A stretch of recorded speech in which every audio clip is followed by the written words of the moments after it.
Hello there friends and welcome. This is a guide on how to truly maximize your damage in Elden Ring, so you can achieve something like 350% extra damage for more than 3 times your initial damage through all sorts of different power-ups, such as from gear, talismans, skills and spells. So without further ado, let's get started.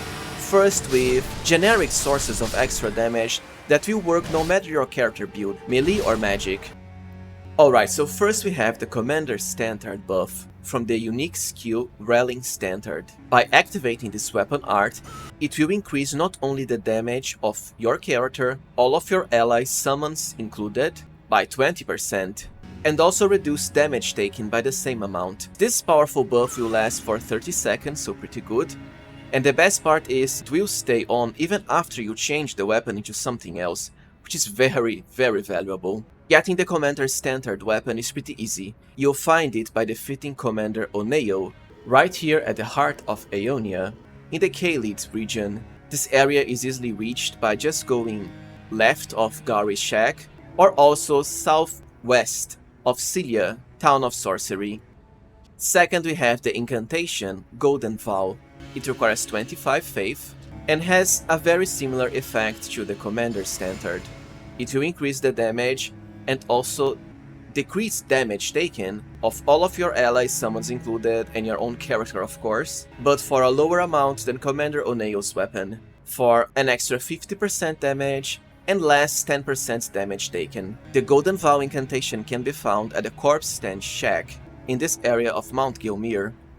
You can rush here even without defeating any story bosses, but I imagine finding Commander Oneo's weapon is a lot easier and simpler too. You just have to defeat him and you can use summons for the battle.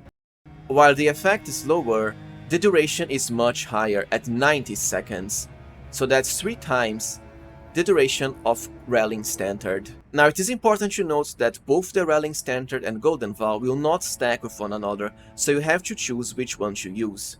Golden Vow if you want more duration, or Rallying Standard if you want a much more powerful effect. Here's a damage comparison, first with Golden Vow, so that's 1944, and now with the Commander Standard buff, so 2029. But you also have to consider that Golden Vow will require 25 faith. As for Rallying Standard, you'll have to equip the Commander Standard of course, and meet the strength requirement, that's 24, but if you two-hand it, you can reduce it, and 14 dexterity too. Remember that when it comes to spells and weapons, you can always rely on Godric's Great Rune to increase all of your stats by +5. Now another very powerful source of general damage is the Ritual Sword Talisman. It will increase your damage by around 10% when your hit points are at maximum. I know this might seem like an annoying restriction at first, but it isn't really. Consider it like this. The best part about this talisman is combining it with all of the other buffs, some of which I have already mentioned in this guide, because they do stack quite wonderfully. And this can eventually mean the difference between one-shotting an enemy or not. Of course you want to one-shot them because the faster we kill the enemies the better, and the lesser the chances of you taking damage and making mistakes during combat. Plus, gracers are plentiful and so are sources of healing through your flasks. You have quite a lot of them through the game. So here's our damage with the Sword Talisman. 1857. To find the Ritual Sword Talisman, you have to defeat the Demi-Queen boss here at the Lux Ruins. The closest point being the Altus Plateau Grace, so very close to the starter Grace of the region, the Grand Lift of Dectus. Simply head northwest and you'll soon reach the Lux Ruins. Now let us talk about specific ways of increasing our physical damage for melee attacks. And first we have the incantation Flame Give Me Strength. It requires 15 faith, so pretty low, and has the very powerful effect of increasing not only your physical damage, but also your fire damage by 20. And the effect will last for 30 seconds. So here's my damage with just Flame Grant Me Strength. 2019. And the best part is it will stack with your Commander Banner or Golden Vow.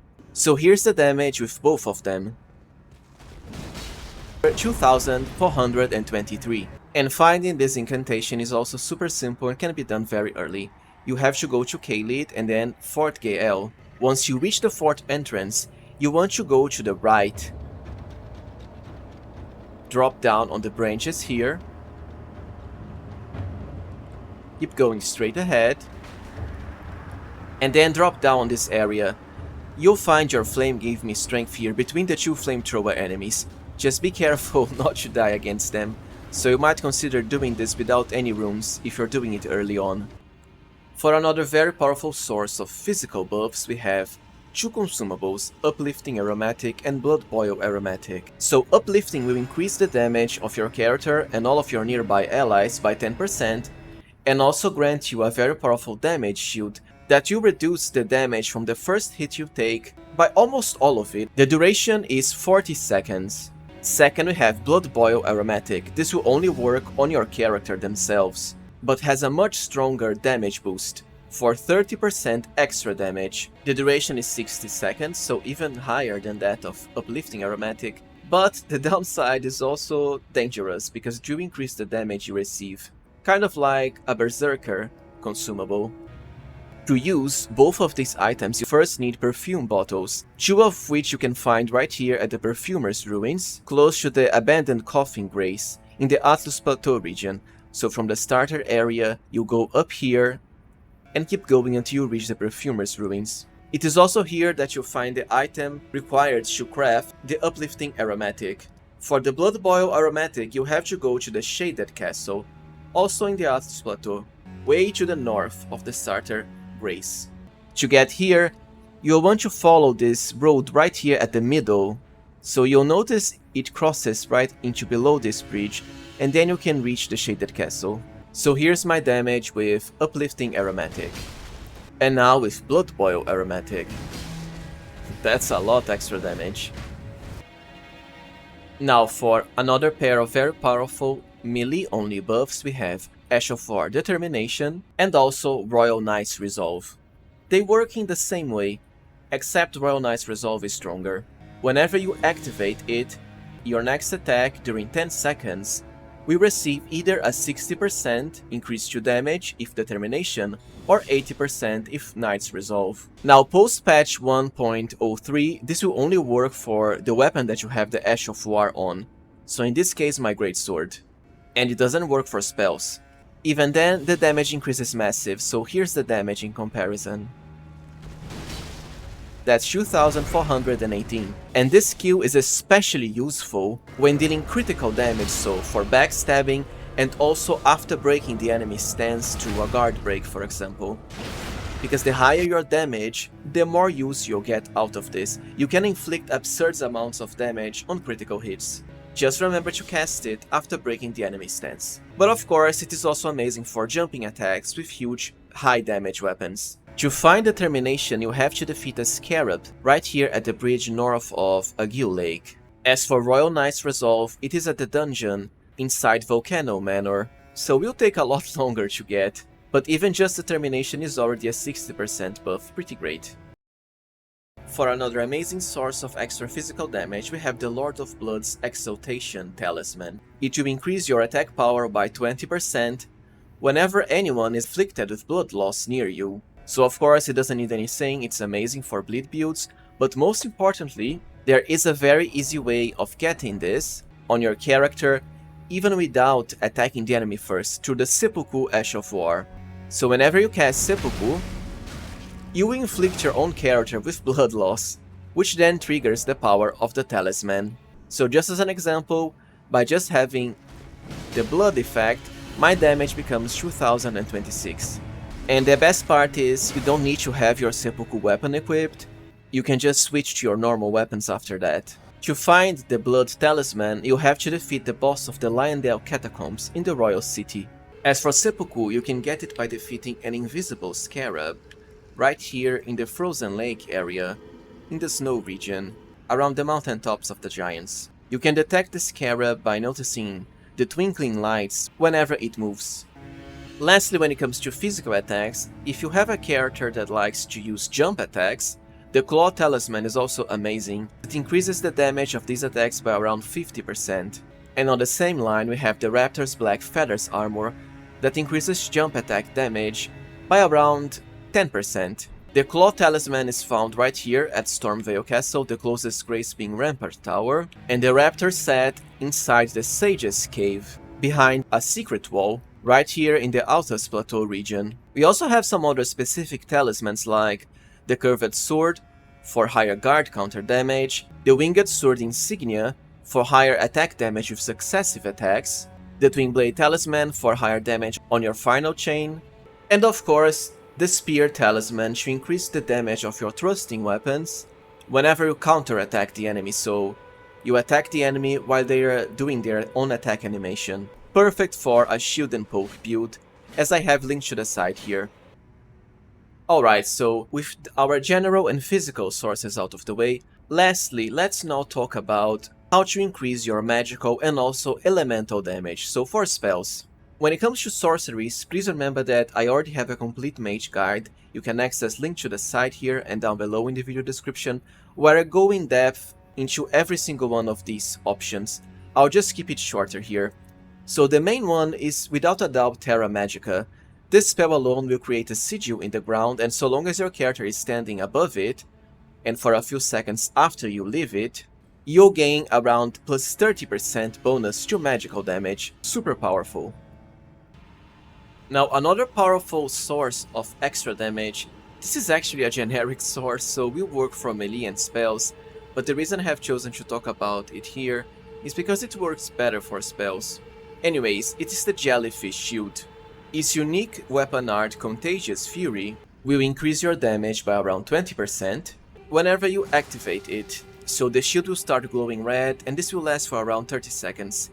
The reason I say this is better for spells is because if you remove the shield or two-hand your other weapon, the buff will disappear, so you need to keep the shield equipped on your character if you want to benefit from this buff. This is a lot easier with spells because you can just equip your Catalyst on your other hand. The Jellyfish Shield can be found pretty much north of the foot of the 4 Belfry's Grace, in the Liurnia of the Lakes region. It is easy to find because it will be surrounded by some jellyfishes. When it comes to sorceries, we also have the Graven Skull Talisman and the Graven Mask Talisman, and these will stack with one another. There is also a magical boosting talisman you get from Seluvi's quest. Just be careful because if you complete Ronnie's quest, you won't be able to get this amulet. You have to do Seluvi's quest first before finishing Ronnie's quest. And most importantly, considering how powerful the Comet Azure spell is, Azure's Glintstone Crown is also amazing to increase its damage even further. For staffs, Lusa's Glintstone Staff is the best all around because it enhances the power of all your sorceries. Incantations also have talismans similar to Graven Mask, the Faithful Canvas, and also the Flock Canvas Talisman for a more powerful effect. Now as far as elemental damage, well, we have a talisman for most of the elements. For example, Sacred Scorpion Charm will increase holy attack damage, Fire Scorpion for fire, and Lightning Scorpion for lightning damage. Meanwhile, the Shard of Alexander, that you get at the end of Alexander's The Jar quest, will greatly increase the power of your weapon arts, as far as damage that is. You can also get unique tiers for your Wondrous Physic Flask that increase the power of certain elements even further. Magic Shrouding Cracked tier for magical damage, including sorceries, so even more power to Comet Azure. And then we also have Fire, Lightning, and Holy tiers. All of these are often found by defeating the many minor Erdtree Guardians spread throughout the map. And as far as the tiers, their effect lasts for 3 entire minutes. Now that we know what the best buffs are, let us truly stack all of the buffs that we can to highly increase our damage. So for this character I have Lord of Blood's Exaltation with Seppuku, the Claw Talisman for higher jump attack, Ritual Sword Talisman, Rallying Standard, Royal Knight's Resolve, Raptor's Black Feathers, and also Flame Grant Me Strength all at once, plus the Blood Boil Aromatic too. Which is how I'm able to do 6,257 damage, a vast increase over my initial damage. Alright everyone, so this was it for my damage min-maxing guide. As usual, if you found this guide useful, then please remember to like, subscribe, and even consider becoming a channel member. Thank you for watching and see you next time, friends.